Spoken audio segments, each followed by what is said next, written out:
Mga ka-sports, isang dating NBA player ang nagpakita ng tunay na puso ng isang mandirigma para sa kanyang kupunan. Sa kabila ng matinding injury na maaaring magpahinto sa kanyang career ng halos isang taon, mas iniisip pa rin niya ang tsansa ng TNT na magkampiyon kaysa sa sarili niyang kalagayan. At habang pinag-uusapan natin ang sakripisyo ni Bol Bol, may isa namang magandang balita para sa kampo ni Kai Sotto dahil ayon sa mga ulat, mayroon ng malaking desisyon tungkol sa susunod niyang basketball journey. Ano nga ba ang buong detalye? Kung trip mo po ang ganitong content, pa-iwan ng follow at pa-subscribe na din. Tara po, simulan na natin.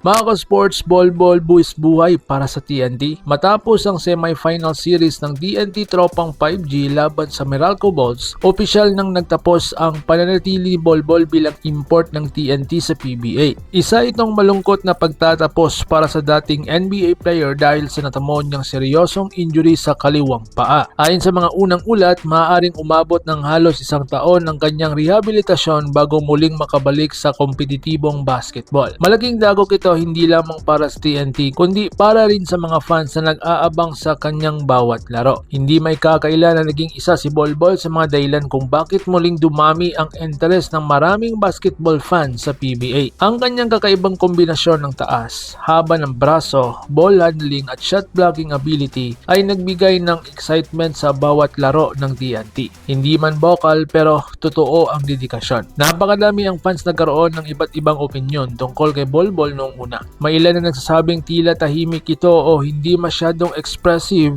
kumpara sa ibang imports. Ngunit ayon sa mga taong malapit sa TNT organization, malayong malayo raw ito sa tunay na ugali ni Bol Bol bilang teammate. Sa likod ng kanyang pagiging introvert ay isang profesional at dedikadong manlalaro na handang ibigay ang lahat para sa kanyang kupunan. At ang pinakamalaking patunay dito ay ang kanyang naging reaksyon matapos siyang ma-injury. So ngayon nagulat si Coach Chot Reyes. Sa kasalukuyan ay nasa Amerika na si Bol Bol upang sumailalim sa operasyon at rehabilitation process. Patuloy naman ang komunikasyon ng TNT management sa kanilang dating import upang kumustahin ang kanyang kalagayan. Ayon kay TNT head coach Chot Reyes, nang kanyang kumustahin si Bol Bol, isang hindi inaasang sagot ang kanyang natanggap. Imbis na magreklamo tungkol sa kanyang injury o mag-alala sa kanyang sariling career, humingi pa raw ito ng paumanhin. Oo mga ka-sports, tama ang iyong narinig. Humingi ng sorry si Bol Bol dahil hindi na niya matutulungan ang TNT sa kanilang kampanya para sa kampyonato. At isipin ninyo iyon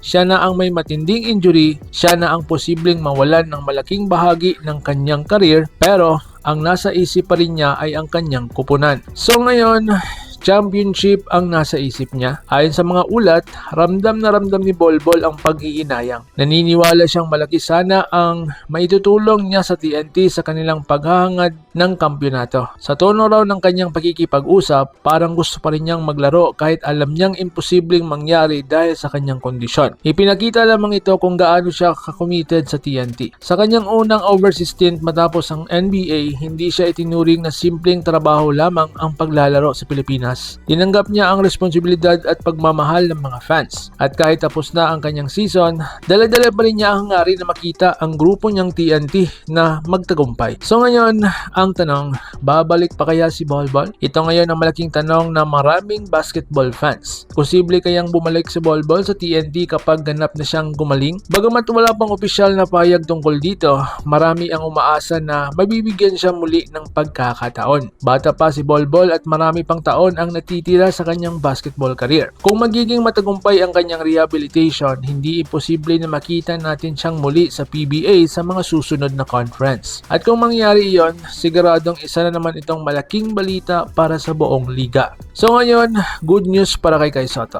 Samantala, matapos sa PBA, lumipat na naman tayo sa malaking balita para sa mga supporters ni Kai Sotto. Ayon sa ilang impormasyon mula sa mga source na malapit sa sitwasyon, mayroon na umanong desisyon ang kampo ni Kai tungkol sa kanyang susunod na basketball journey. Bagamat wala pang opisyal na anunsyo, sinasabing positibo at magandang balita ito para sa ating pambato. Natural na maraming posibilidad ang pinag-uusapan ng mga fans. Posible bang Japan B-League na naman, KBL, NBA Summer League, o may ibang oportunidad na mas malaking hakbang para sa kanyang career? Sa ngayon ay wala pang kumpirmasyon, ngunit malinaw na may inaabangang opisyal na pahayag sa mga susunod na araw. So ngayon, malaking tulong ang pagkakaroon ng karagdagang naturalized players. Kasabay nito, opisyal na ring naging naturalized players sina Malik Diouf at Ben Muabla para sa 3v3 program ng Pilipinas. Bagamat nakatuon sila sa 3v3 basketball, napakadaming fans ang naniniwala na maaari rin silang makatulong sa 5-on-5 setup kung kakailanganin. Lalo na't kung magkaroon muli ng injury concern sa front court ng Gilas Pilipinas. Alam naman natin na ilang beses nang naapektuhan ng national team dahil sa injuries ng ating mga big men kagaya nila Kai Sotto at AJ Ido. Kaya malaking bagay na pagkakaroon ng mga alternatibong pwedeng hugutin kapag kinakailangan. Kaya mga sports, habang nagpapagaling si Bol Bol sa Amerika, ipinakita niya kung ano ang ibig sabihin ng pagiging tunay na professional athlete. Hindi sa pera, hindi sa kasikatan, kundi pagmamalasakit sa kanyang kupunan. Samantala, patuloy naman naghihintay ang buong basketball community sa susunod na kabanata ng karera ni Kai Sotto.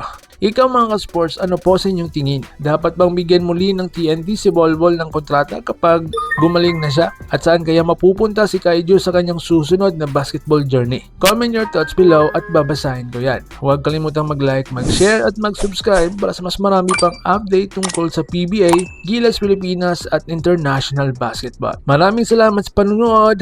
God bless us all.